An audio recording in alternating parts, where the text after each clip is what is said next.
I absolutely love wild camping. It is by far my favourite adventurous activity you can do. If you're short on time, wild camping is the activity that you should prioritise. Maybe you're completely new to wild camping, or maybe you've been camping before. Whatever your reason, I'm going to be going through step by step how you wild camp, how you pick a spot, the kit that you need to take, and some really handy top tips along the way. If you're new to the channel, welcome. This is the Band Family Adventures. Myself and my husband quit our job several years ago and we haven't stopped going on adventures since. We do as much as we can to inspire other people to get outdoors because that's really where our passion lies. If you enjoyed this video, please hit like and subscribe. But now let's kick off. I'm going to go back a little bit to the prep that I did before heading out on this wild camp, so you know the stages that you need to do before you actually leave the home. There's not a huge amount of preparation that I do before going on a wild camp. The first thing I actually do before getting packed or anything like that is checking the weather. That's so important because if the weather's going to be bad, I'm going to pull the plug on my plans. The main thing you're looking out for is winds and how strong the winds are going to be.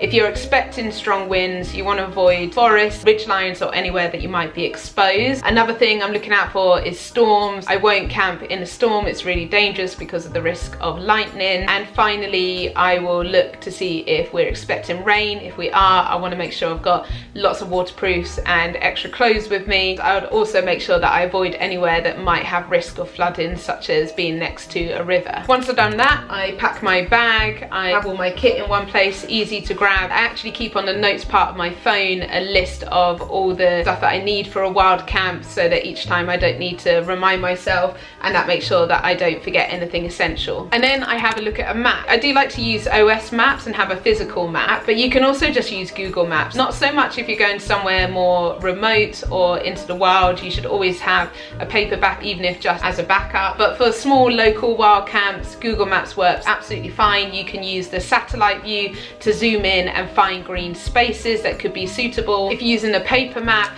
you're looking again for those green spaces away from houses where you might be able to find a quiet spot for the night. As a general rule, I will try and have 2 or 3 potential options that I will want to explore when I get there. You won't know if it's a good wild camping spot until you are physically there and you can see the ground and you can look around and see if it ticks all the boxes. So if I only have one camping space in mind and I get there and it's not suitable, then this can throw you. So it's good to have at least a few options, so that when you head out, plan A doesn't work, then you got a plan B, and then ideally a plan C. And the final thing I do, so important whenever you do anything outdoors, is to tell someone your plan. If you're wild camping, you won't know specifically where you'll be, but tell someone the general area that you're planning to go, what you're intending to do, and most importantly, when they should expect you back. Give them a text when you're home so that they know you're safe, and then if they don't get that text, then they know that something's wrong and you might need help. So I've chosen for this wild camp to go to a nearby woods. It's absolutely stunning woodland. It's definitely not a national park. It's not a huge space, but it's quiet apart from the odd dog walker.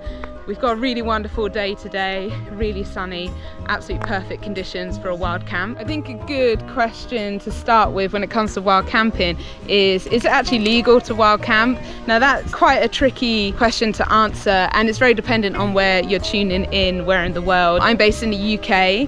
Apart from Scotland and Dartmoor National Park, it is not technically legal to wild camp in the UK. However, the practice is generally tolerated as long as you follow leave no trace and you follow good camping etiquette, which I'm going to cover a little bit later. I'm not exaggerating when I say I have probably done hundreds and hundreds of wild camps. Lots of them have been on big adventures and in national parks while doing through hikes, but also I've done a load of wild camps just in local green spaces, on hills and viewpoints nearby, kind of like what I'm planning to do tonight.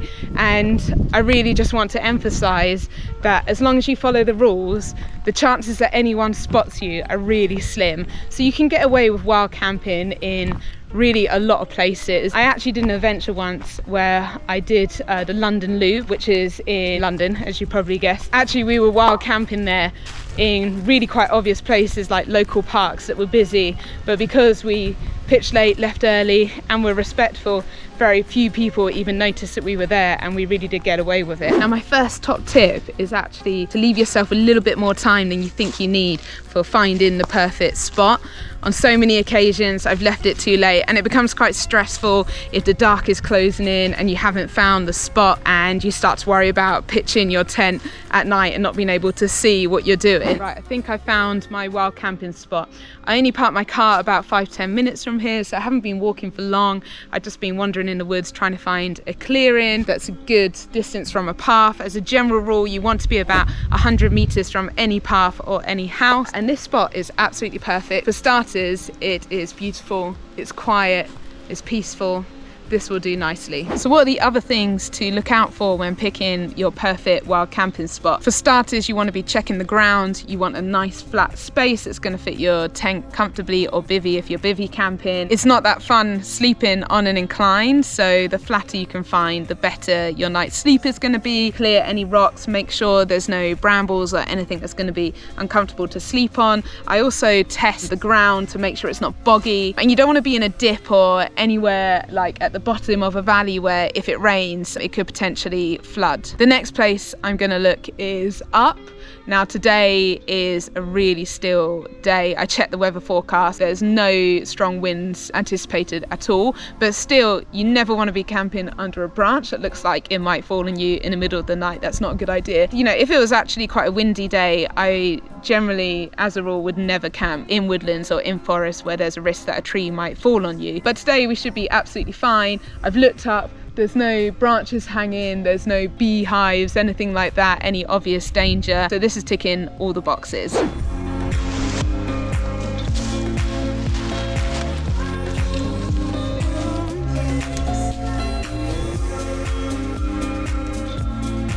Now, I've got a nice little ritual whenever I go wild camping, and that's as soon as the tent is up and my kit's out, the first thing I do is make myself a nice hot brew, and I put my snug hat on. It just kind of makes me feel a little bit homely, because even though I've wild camped so many times, I always had this feeling of just being a little bit disjointed after I put the tent up for the first time, feeling a little bit unsure because it's a new place, and my little ritual just makes me feel a little bit more comforted. I've now got my home for tonight, I picked a nice spot, I've got nothing else to worry about, and I just kind of let everything melt away. Now, in a moment, I'm gonna run through all the kit that I'm using. My tent is up. This is the MSR Hubba Hubba. Absolutely love this bit of kit. It's a really fantastic tent. I've actually done a video already on the essential wild camping gear that you need to take if you're doing a trip like this, and I'm going to drop a link to that below, and in that I actually list the specific brands that I use that are tried and tested and that I would recommend.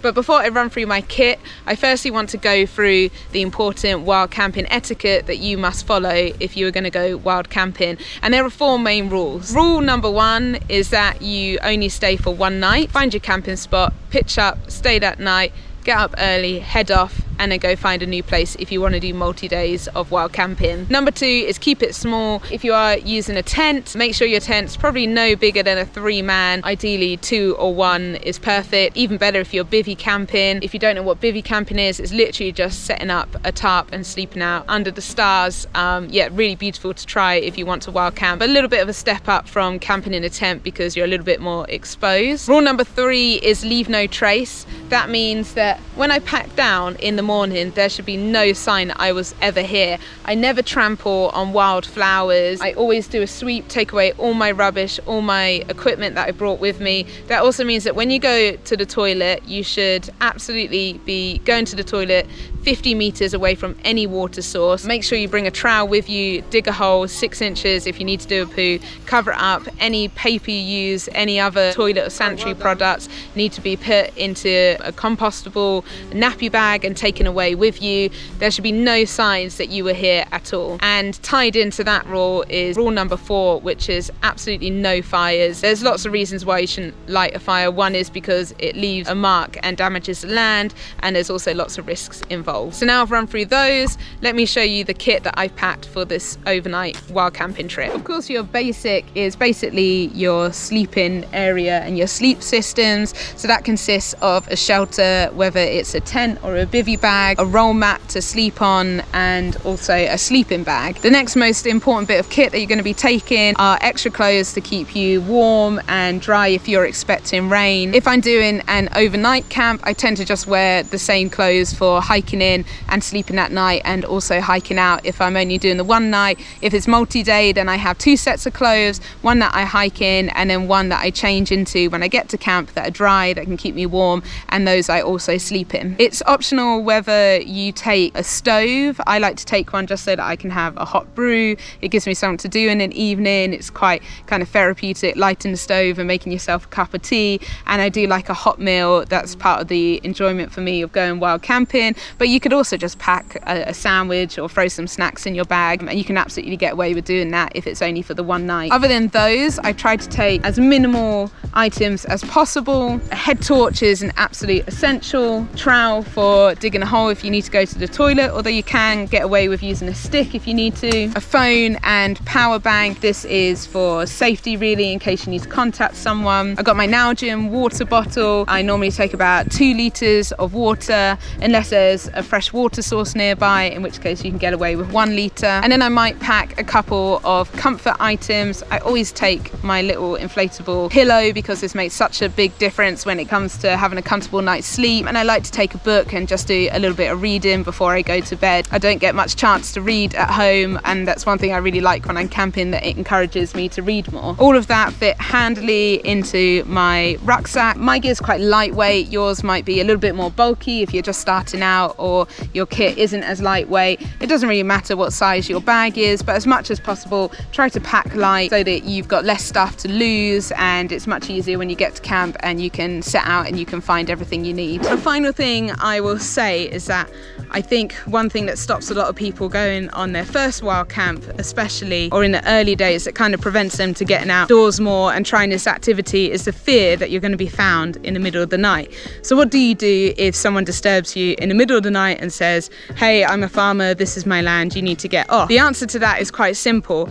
If someone asks you to move because they're a landowner, you pack down, you apologise, you say you're just here wild camping for one night, but you don't fight it, you pack down and you move on to another place. I think if you go into wild camping expecting that, that's kind of like the worst case scenario, that it might be 2 a.m. and you might need to stick your head torch on, pack down and have a plan B, which for me will either be finding another place nearby or simply just going back to the car and heading home. I think if you know that in your head, then it's much less scary because you have a backup. But I would say, from all the hundreds of times I've wild camped, I've never been moved on. It just is really unlikely. If you do it properly, if you're discreet and quiet, the chances that anyone will even know you're there are minimal. And even if the odd person does spot you, such as a dog walker or someone passing by, if they see that you're respectful and being quiet, they might look at you curiously, but the chances that they're actually going to go and act on that or report you are pretty slim. Now, if you still feel too nervous to go try wild camping on your own, totally understandable. I actually still get pretty scared solo wild camping. That's absolutely fine. Why not find a friend to go with? And if, like me, when you started out you didn't actually have any friends that like doing stuff like this, then the best place to go is the internet to find outdoor communities where you might be able to connect with other people and perhaps find a friend to try wild camping with. I'll list a few suggestions of really good outdoor communities below if you need some inspiration. But really, I hope that after watching this video you decide just to go for it. If you have any questions at all, I really am happy to help. Please just ask in the comments. If you decide to go for a wild camp after this, honestly, it will make my day if you tell me what you've decided to do, where you've gone, or if you check back afterwards and leave a comment to let me know how it's gone. Reading comments like that is why I do this sort of thing, because I know just how much of a difference it can make getting away from your daily grind, breaking that 9 to 5, getting out to a beautiful quiet space like this and having some time alone connecting with nature. Thank you so much for watching. This is a Band Family YouTube channel. Please don't forget to hit like and subscribe, and I'll catch you on the next video.